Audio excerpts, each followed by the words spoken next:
Hello everyone, मैं हूं Kamlesh Patel. Welcome to CGPSC Learnology. आज का वीडियो उन सभी के लिए है जो सीजीपीएससी मेंस में बेहतर नंबर लाना चाहते हैं। बहुत से लोग सवाल पूछते हैं कि आंसर राइटिंग की शुरुआत कैसे करें और इसे सुधारें कैसे। इस वीडियो में मैं आपको बताऊंगा कि कैसे सिर्फ 10 से 15 मिनट में एक अच्छे उत्तर की रूपरेखा यानी कि स्ट्रक्चर तैयार की जाती है और उसे लिखा जाता है। मैं आपको हर छोटे छोटे पहलू के बारे में बताऊंगा, जैसे कि उत्तर की शुरुआत, बीच का हिस्सा और निष्कर्ष कैसे लिखें। सबसे पहले आइए समझते हैं कि एक अच्छा उत्तर होता क्या है। एक अच्छे उत्तर में तीन चीजें बहुत जरूरी हैं। पहली है स्पष्टता, जो पूछा गया है सिर्फ वही लिखें। दूसरा है संरचना, आपका उत्तर एक सही फॉर्मेट में होना चाहिए। और तीसरा है विषय वस्तु, अपने उत्तर को प्रामाणिक बनाने के लिए उसमें उदाहरण, डेटा, रिपोर्ट्स, ये सारी चीजों को इंक्लूड करें।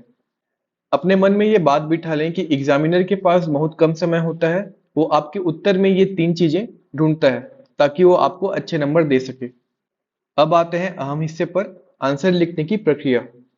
मैं आपको एक 5 मिनट की स्ट्रेटेजी बताता हूँ जो आपको समय बचाने में मदद करेगी।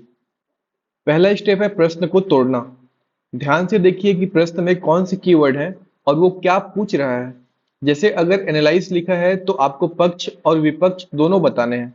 दूसरा स्टेप है दिमाग में रूपरेखा बनाना। आप अपने मन में या पेपर के कोने में पॉइंट लिख सकते हैं कि आपको परिचय, मुख्य भाग और निष्कर्ष में क्या क्या लिखना है। इससे आपका समय बचेगा और आप भटकेंगे नहीं। तीसरा, चौथा और पांचवा स्टेप, आपके उत्तर के तीन मुख्य भाग हैं। मैं आपको इन्हें लिखने का सही तरीका बताता हूँ। पहला भाग है परिचय या इंट्रोडक्शन। परिचय में आप सीधे विषय की परिभाषा बता सकते हैं या उसका वर्तमान संदर्भ समझा सकते हैं।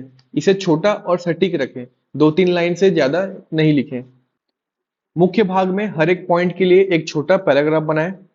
अपनी बात को और मजबूत बनाने के लिए डेटा का इस्तेमाल करें। अगर मौका मिले तो फ्लो चार्ट या डायग्राम जरूर बनाएं। तीसरा और अंतिम भाग है निष्कर्ष यानी कि कंक्लूजन। निष्कर्ष में अपने उत्तर के मुख्य बिंदुओं को दोहराएं, लेकिन शब्द अलग हो।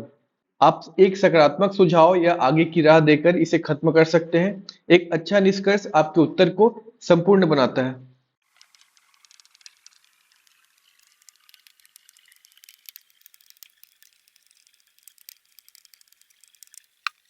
तो 2 अंक के क्वेश्चन होते हैं 30 शब्द के लिए, 4 अंक के क्वेश्चन होते हैं 60 शब्द, 8 अंक के क्वेश्चन होते हैं 100 शब्द, 10 अंक के क्वेश्चन के लिए हमें 125 शब्द के आंसर लिखने होते हैं, और लास्ट में 15 अंक का क्वेश्चन जिसमें हमें 175 शब्द लिखने होते हैं। तो आगे हम देखते हैं कि अलग अलग शब्द के लिए किस प्रकार का हमें उत्तर लेखन करना है और क्या स्ट्रेटेजी फॉलो करना है उसके लिए। 2 अंक यानी कि 30 शब्द, ये अति लघु उत्तरीय प्रश्न है। तो इन प्रश्नों का उद्देश्य होता है आपकी सीधी और सटीक जानकारी को परखना। आपको बिना किसी भूमिका या निष्कर्ष के सिर्फ मुख्य बातों को रखना होता है। तो चलिए आगे एक प्रश्न के माध्यम से इसको समझते हैं। तो इसका एग्जाम्पल है ये, सहायक संधि का परिचय दें। ये 2 नंबर के लिए है जिसमें हमें 30 शब्द लिखने हैं। तो इस तरह के 30 शब्द वाले जो क्वेश्चन है, इसमें आपको सिर्फ मुख्य जानकारी देनी है। जैसे सहायक संधि क्या थी, यह लॉर्ड वेलेस्ली ने 1798 में शुरू किया था। इसके तहत भारतीय राजाओं को अपनी खुद की सेना भंग करके ब्रिटिश सेना की टुकड़ी को अपने राज्य में रखना होता था, जिसका खर्च भी उन्हें ही उठाना पड़ता था।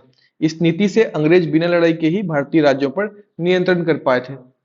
तो 2 नंबर के लिए और 30 शब्द के लिए इतनी जानकारी पर्याप्त है। आगे हम 4 अंक यानी कि 60 शब्द वाले क्वेश्चन देखते हैं। तो यहाँ पर आपको मुख्य बिंदु और उससे जुड़ी आपको थोड़ी सी अतिरिक्त जानकारी देनी है। चलिए इसको भी हम एग्जाम्पल से समझते हैं। तो यहाँ पर क्वेश्चन है, असहयोग आंदोलन यानी कि नॉन कॉर्पोरेशन मूवमेंट के 2 मुख्य कारण क्या थे। तो यहाँ पर ये क्वेश्चन है 4 नंबर के लिए और 60 शब्दों के लिए। तो 4 अंकों के प्रश्न में आपको कारण, परिणाम या विशेषताएं बतानी होती है। जैसे असहयोग आंदोलन के 2 मुख्य कारण थे। पहला था 1919 का जलियांवाला बाग हत्याकांड, जिसने पूरे देश को हिला दिया था। और दूसरा है खिलाफत आंदोलन। गांधी जी ने खिलाफत मुद्दे पर मुस्लिम समुदाय का साथ दिया, जिससे इस आंदोलन को देशव्यापी समर्थन मिला और यह एक बड़े जन आंदोलन में बदल गया। और इसका उद्देश्य था स्वराज की प्राप्ति। तो इस स्ट्रक्चर में आपको 4 नंबर का क्वेश्चन फ्रेम करना है। आगे हम 8 अंक यानी कि 100 शब्द वाले क्वेश्चन देखते हैं। तो यहाँ पर आपको एक स्ट्रक्चर्ड उत्तर देना है जिसमें परिचय, मुख्य भाग और निष्कर्ष शामिल हो। और अगर क्वेश्चन डिमांड करता है एक फ्लो चार्ट और डायग्राम का, तो इसमें आप फ्लो चार्ट या डायग्राम छोटा सा बना सकते हैं। तो यहाँ पर प्रश्न है 1857 के विद्रोह के आर्थिक कारणों का विश्लेषण करें। 8 अंकों के लिए आपका उत्तर अधिक संरचित होना चाहिए। 1857 के विद्रोह के आर्थिक कारणों को देखें। सबसे पहले एक परिचय दें, जैसे कि ब्रिटिश नीतियों ने भारतीय समाज के हर वर्ग को आर्थिक रूप से प्रभावित किया, जो 1857 के विद्रोह का एक प्रमुख कारण था। इस प्रकार आप एक परिचय दें। फिर मुख्य बिंदुओं को बुलेट पॉइंट में लिखें। आप एक फ्लो चार्ट भी बना सकते हैं, जैसे ब्रिटिश आर्थिक नीति, इसके बाद भू राजस्व नीतियां इसमें जोड़ सकते हैं, भारतीय उद्योग का पतन, और देशव्यापी एक व्यापक असंतोष फैल गया जो कारण बना किसका, विद्रोह का। मुख्य कारणों में ब्रिटिश भू राजस्व नीतियों ने किसानों को गरीब बनाया और उनके द्वारा लाए गए मशीन सामानों ने हमारे पारंपरिक हस्तशिल्प को पूरी तरह खत्म कर दिया, जिससे लाखों लोग बेरोजगार हो गए। तो एक लिंक यहाँ पर जनरेट होता है, क्वेश्चन को कैसे कड़ी से कड़ी जोड़ना है, और इनको आप एक बुलेट पॉइंट में लिख सकते हैं। तो इस प्रकार आपको फ्रेम करना है 8 अंक के लिए क्वेश्चन, जो 100 शब्दों में लिखा जाना है। इसमें मुख्य रूप से आपको ध्यान देना है कि आपके आंसर यानी कि उत्तर में परिचय हो, इसके साथ जो मुख्य पॉइंट है, मुख्य बिंदु हो, और लास्ट में निष्कर्ष जरूर हो यहाँ पर। तो ये 3 पॉइंट आप रखें। इसके साथ अगर क्वेश्चन में डिमांड है और आप बना सकते हैं तो एक फ्लो चार्ट, साथ में अगर कोई ड्राइंग बना सकते हैं, डायग्राम बना सकते हैं, तो इसको आप यहाँ पर इंक्लूड करें। आगे हम देखते हैं 10 अंक के लिए 125 शब्द में कैसे उत्तर लिखना है। तो अगर आपको 10 अंक और 125 शब्द में उत्तर लिखना है, तो ये आपको विस्तृत लिखना पड़ेगा, जिसमें आपको विभिन्न पहलुओं को कवर करना होता है। यहाँ पर मैंने क्वेश्चन लिया है, भारतीय राष्ट्रवाद के उदय में लॉर्ड कर्जन की भूमिका का मूल्यांकन करें। तो 10 अंकों के प्रश्न में आपको किसी व्यक्ति या घटना की भूमिका का मूल्यांकन करना होता है। यहाँ पर लॉर्ड कर्जन के मामले में उनकी दमनकारी नीतियों ने भारतीयों को एकजुट किया था। आप सबसे पहले एक परिचय दें, फिर मुख्य भाग में बंगाल का विभाजन, कोलकाता कॉरपोरेशन एक्ट, भारतीय विश्वविद्यालय अधिनियम जैसी घटनाओं का उल्लेख करें। खास तौर पर 1905 का बंगाल विभाजन सबसे महत्वपूर्ण था। कर्जन ने इसे प्रशासनिक सुविधा के लिए बताया, लेकिन भारतीयों ने इसे बांटो और राज करो की नीति समझा। इसके विरोध में स्वदेशी और बहिष्कार आंदोलन शुरू हुआ, जिसने भारतीय राष्ट्रवाद की नींव को और मजबूत किया। तो ये स्ट्रक्चर्ड आंसर हो गया 10 नंबर और 125 शब्द के लिए। लास्ट है 15 अंक के लिए 175 शब्द का आंसर, और यह सबसे विस्तृत और विश्लेषण करने वाला क्वेश्चन होता है। इसमें आपको क्या क्या इंक्लूड करना है, तो विस्तृत परिचय, विभिन्न आयाम, फ्लो चार्ट, मैप, तालिका, आप जो भी इंक्लूड कर सकते हैं। इसके अलावा व्यापक निष्कर्ष आपको यहाँ पर देना होगा। तो यहाँ पर मैंने प्रश्न लिया है, गुप्त काल को भारतीय इतिहास का स्वर्ण युग क्यों कहा जाता है, विस्तार से चर्चा करें। तो 15 अंकों के प्रश्न में आपको एक निबंध की तरह उत्तर लिखना होगा, जैसे गुप्त काल को स्वर्ण युग क्यों कहते हैं। सबसे पहले एक विस्तृत परिचय दें, फिर अपने उत्तर को अलग अलग पैराग्राफ या हेडिंग में बांटें।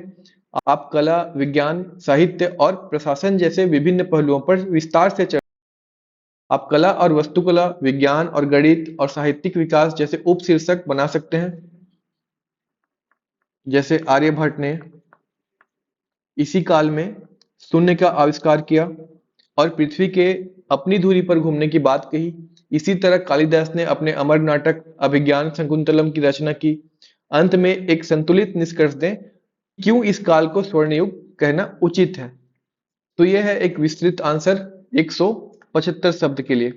तो जैसा कि आपने देखा, सीजीपीएससी मेंस की आंसर राइटिंग सिर्फ लिखने के बारे में नहीं है, बल्कि यह एक कला है। हर सवाल, चाहे वह 2 नंबर का हो या 15 नंबर का, अपनी एक अलग रणनीति और दृष्टिकोण मांगता है। याद रखिए, सिर्फ जानकारी होने से काम नहीं चलेगा, आपको उस जानकारी को एक सही संरचना, शब्द सीमा और समय प्रबंधन के साथ प्रस्तुत करना आना चाहिए। यह सब कुछ सिर्फ और सिर्फ नियमित अभ्यास से ही संभव है। आज हमने जो भी रणनीतियां और उदाहरण देखे, उन्हें अपनी तैयारी में जरूर शामिल करें। हर दिन एक या दो सवाल लिखने का अभ्यास करें, अपने उत्तरों को मॉडल आंसर के साथ मिलाएं और अपनी गलतियों से सीखें। ये छोटी छोटी आदतें ही आपको सफल बनाएंगी। अगर आपको यह वीडियो पसंद आया तो वीडियो को लाइक करें, चैनल को सब्सक्राइब करें। मिलते हैं अगले वीडियो में। Thank you.